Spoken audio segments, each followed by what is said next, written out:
still unsteady flow equation, water hammer unsteady flow equation, the initial condition and the boundary condition.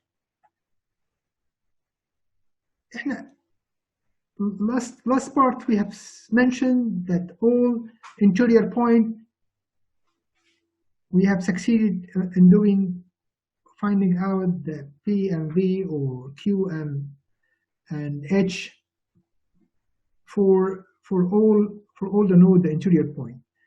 But the only part which we need extra information or need extra equation is the C plus and the C minus in the boundary at the upstream boundary, because still we have only one equation at the C negative equation here. We see another equation, we need another equation, and we have a C plus equation, we need another equation to solve. As we said, every two unknown, we need two equations to solve them. So before doing that, we need to know all the information at the start of our analysis. At the start of our analysis, we have the initial condition. The initial condition is the steady state condition. We all know and learn how to do the steady state condition. Steady state means as if everything is, the valve is open, the flow is going with velocity V, and the head, if it is frictionless, it's a horizontal line. If it is with friction, it's inclined line.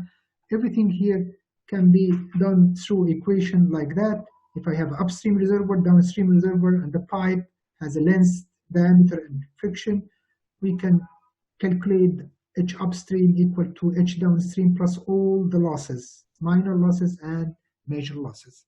And we can generate or can develop an equation to tell us what will be the discharge or what will be the velocity for everything or every node along this pipeline.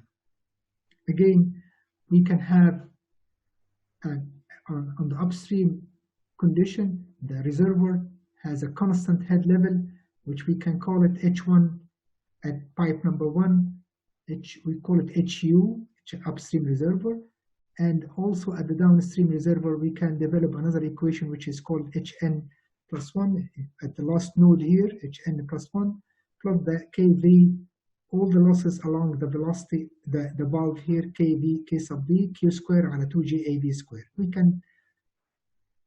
can also develop an equation which can give us the head at every single point along the pipeline by saying that Hx, the head at point X, equal to the upstream head, which is HU, minus the losses along that section, which is called FQ square على 2GGA square multiplying by X. So I can develop a general equation that can give me the head along the pipeline. This is a steady state condition, and we will not elaborate on that because this is an easy part in our analysis.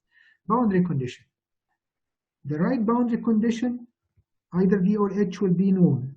In the right boundary condition, either the head or the velocity will be known. If it is a reservoir, so the head will be known. If anything else, I can say the velocity is known. If it is, I know the feeding velocity of that part. So in the right boundary condition, right boundary means to our right, normally we put a valve, we put a reservoir, and the only equation which will be valid at the right side, it will be the positive characteristic. Used for situations such that dead end, if it is a dead end at the end of the right boundary, where we know all the boundary condition at the upstream end and need to find something at the downstream. In the left boundary, remember the upstream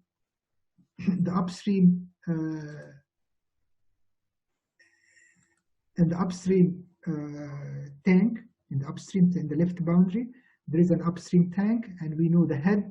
Normally we have a reservoir, we know the head, so we can develop an equation by doing the C minus equation or the negative characteristic with the equation of the head. We can solve this, and I will let you know in the next slide how we can solve the boundary condition. Pressure at the boundary condition, H is given. If it is pressure boundary condition, so H is given, like water level in the reservoir, like control pump. Velocity flux boundary condition means I know the velocity value, so V is given. So I can solve the other equation for if it is upstream, it would be C minus or the negative characteristic, so I can solve for the other unknown, which is ahead. Sometimes become complicated, the relation between pressure and flux. It can be given. No matter what, if it is a single equation given to you at the upstream or the downstream, this will help you to find out your unknown. In addition to either at the upstream, the C negative equation, or at the downstream, the C plus equation. Closing a valve at the end of pipe, for example, it's another boundary condition, and we'll learn how to do that. Again, the shape here or the figure here shows us that at the boundary condition, we have C minus available here, and at the right boundary condition, we have C plus equation. So as we said, we may develop the boundary condition by solving the positive or negative characteristic equation simultaneously with the condition imposed by the boundary. Sometimes the condition is easy, sometimes the condition is difficult. Easy means reservoir, for example, knowing head, so all the head here will be constant if it is a larger reservoir. So it will be head, it's known, you can get quickly the velocity from the other equation for the C characteristic negative. This condition may be in the form of specifying head, discharge, or relationship. Again, example. Head is constant in the case of constant level reservoir. Flow is always zero at the dead end. Flow through the orifice is related to head losses through the orifice. Let's take one by one, quickly. Constant level reservoir.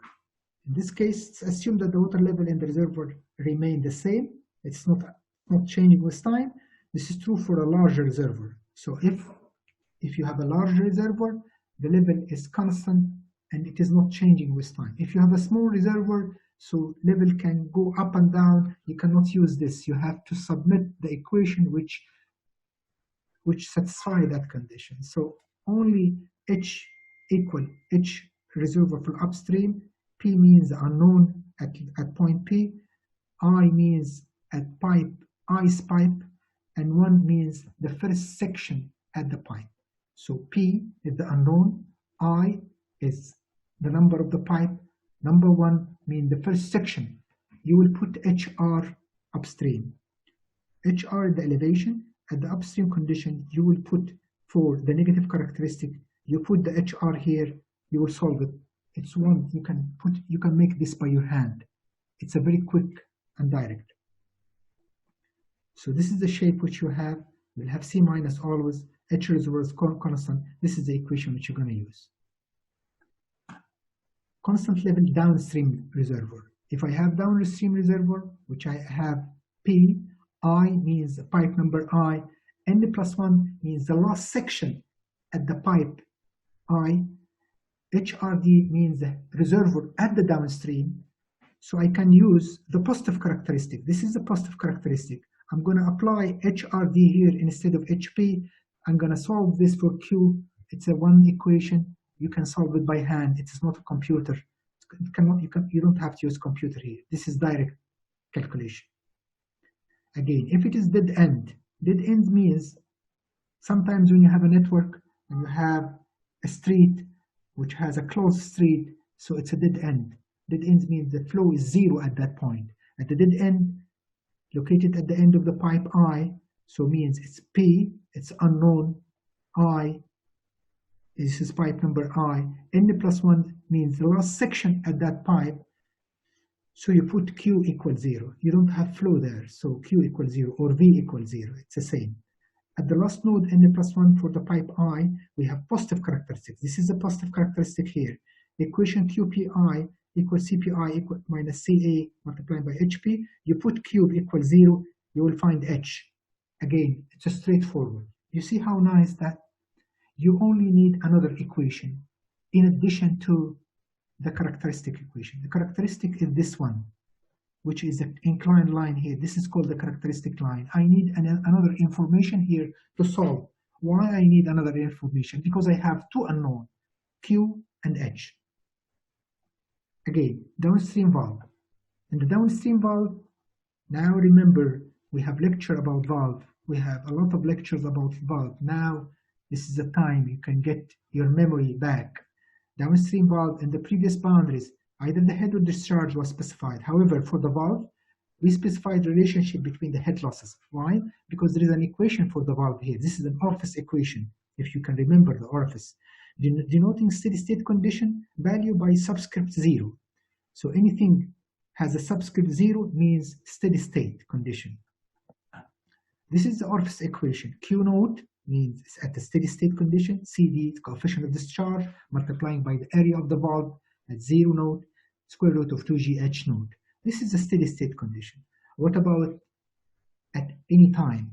At any time, we have a general equation similar to that one, but we can say it QPI n plus 1. N plus 1 means at pipe I, at section n plus 1, at the end section, CDAV at P, which is unknown here, at point P.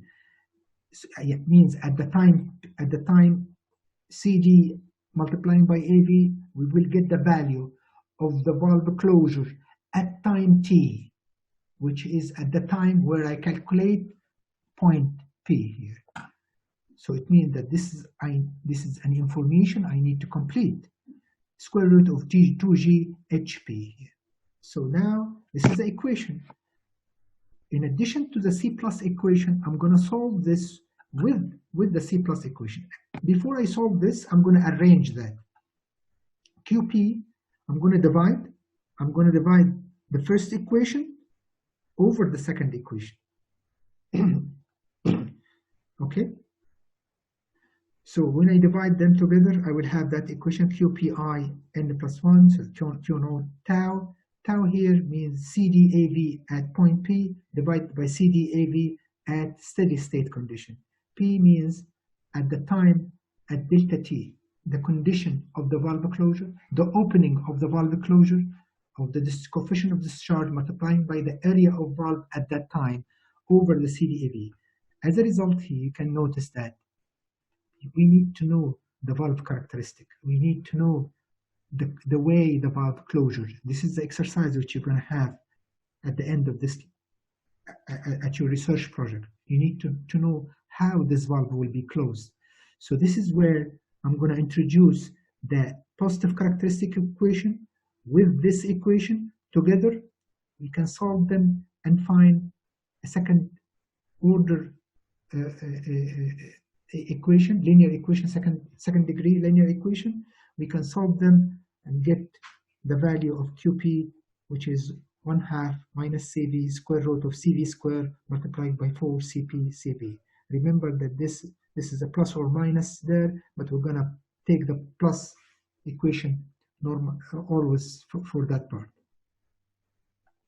This is the way you can get your characteristic curve or whatever giving to you. This is a tau. Tau means, remember, the tau here, it's a CDAV sub P divided by CDAV 0 at steady state. It means that this is a dimensionless parameter. The value of tau here is a dimensionless parameter, dividing two parameters over each other. When it is fully open at the start, at time 0, the two values together, when you divide them over each other, they have 1. CDAV over CDAV naught, they are the same. So this is the value 1. Every delta T will go, we're going to close the valve a little bit, so the value will be less than 1. And this is the dimensionless parameter here. So this diagram is given to you, or you assume it. But normally, every valve, you know how to close it. You have to put the closure curve for it into your program. Either you use your own program or the program like Bentley. You have to put that into your program. Downstream boundary condition, this is a C+. This is another condition. When you have valve discharge to a constant head reservoir. This is a pipeline, and this is the valve, and this is the reservoir here. So it is not valve only, there is a reservoir. So I have to put the steady state condition like that, H1 minus H2. This is H1 at that point minus H2. H1 here minus H2. It will be all the losses along the valve. It will be equal to HP minus H reservoir. at downstream. You can continue that the same way. Again, if I have a valve discharge to the atmosphere between 1.1 and 0.2, so H1 minus H2, it will be equal the losses along the valve, which is KV over 2GAV square QP. So this is HP, the head at point P equal to the head here minus the head at that point, which is Z, the elevation of the water level here, in addition to the velocity of the stream, which is going to the atmosphere, which is QP square over 2GAV square. This is the way which we're going to continue solving this. In addition, this is the equation, has to be solved in addition to the C plus equation. Again, if I have a change in the pipe geometry or material, so I will have, for example, this is expansion pipe smaller diameter, larger diameter. So I will have pipe number 1, pipe number 2.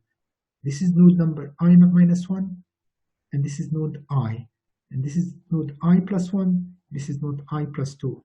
So at the point of junction, I have 2 points there. Those 2 points, every point or every section here has 2 unknown, Q and H. And here I have Q and H. So at the junction point, unfortunately, at the junction point, I need to have 4 equations. I need to have 4 equations. Why 4 equations? Because every node here has 2 unknown, Q and H here, Q and H there. So I have 4 unknown, Q and H, Q and H. So I have 4 unknown. I need to have 4 equations. Unfortunately, I have only C plus and C minus. I have C plus here and C minus there. Those are 2 equations. What is the other equation? The other equation is continuity, means that Q here equal to Q there, and the other equation, which is the head loss equation, which telling me that the head at this point I has to be equal to the head at point I plus 1. Knowing that those 2 points are so close to each other, so you will not have 2 pressure for a certain point. We assume that they are so close to the extent that they must have the same pressure. So those are the 4 equations. This is the first equation, second equation. Those are the positive and negative characteristics. Solving those together, I can have the HP quickly by solving the 4 equations together. This is the way I'm going to end my lecture here. This is the way of doing business before you have the luxury of having Hammer, Bentley, or Kentucky model. Okay, you have to do your own program. To do your own program, all the textbook which I have put for you in our lecture have an example for you to do your program. So normally we have to do things by preparing the data, like what we have mentioned here, the upstream reservoir, downstream reservoir, diameter, length, friction, A, speed, M, number of division, T maximum time, which I expect to have my transient analysis, T maximum, tau 1, tau 2, tau 3 is the valve characteristics, closure valve, delta T tau, the time which I'm going to close the valve, CDA, note, the initial opening characteristic coefficient of discharge for the valve. Those are the information which I need. Preliminary calculation. You have to calculate the area, the delta X, the delta T, and then you have to calculate the initial condition, Q equals square root of HL minus HR, and so on. All the information of the initial condition. And you have to do with all the interior node information, QI and HI for the interior node, like the equation which I have wrote of the HI equal to HI minus 1 minus all the losses during that section. And you have to do this in a do loop. And then you can go to the interior point calculation for HP and DP by solving C plus and C minus. And you have to do that for all node from 2 to n minus 1, or from 2 to n if you have the last node n plus 1. So you have to do 2 equations and every node. You have to repeat. You're going to write this in the program once. You have to write the C plus and C minus once, and you have to repeat that by do loop for all the node from 2 to n minus 1. And you have to do the boundary condition, upstream boundary condition and downstream boundary condition. And then you have to start, after you finish, you have to make marching. Marching means what? If I get all the information at the steady state, and get the first step by the first I calculation. So my new information will be the initial condition for the next step. So you have to store your data, and then you update your initial condition by the new value which you obtained at all HP and TP. And then you have to go step by step until you reach the T maximum, and that's it. So that's the way we do business here. This is a very small things. In Chaudhry or in Streeter and Wiley, you will have two-page program. We normally wrote those programs and running them and know every single line on them, so we can develop our own, or we can use any commercial software. Okay, so this is the purpose of doing this lecture, is to know how the program is written, how the program is calculated, what's the meaning of delta t and delta x and stability condition, or what's the meaning of how to do boundary condition, initial condition, how to solve all the equations C plus and C minus. Everything here is summarized on that lecture. As I said, this is only for some of the boundary condition. More complicated things, when you grow up, you will have more complicated boundary condition, more discussion about different boundary condition, like pump, like stopping at the pump, power failure, vessel, air vessel, surge tank, everything like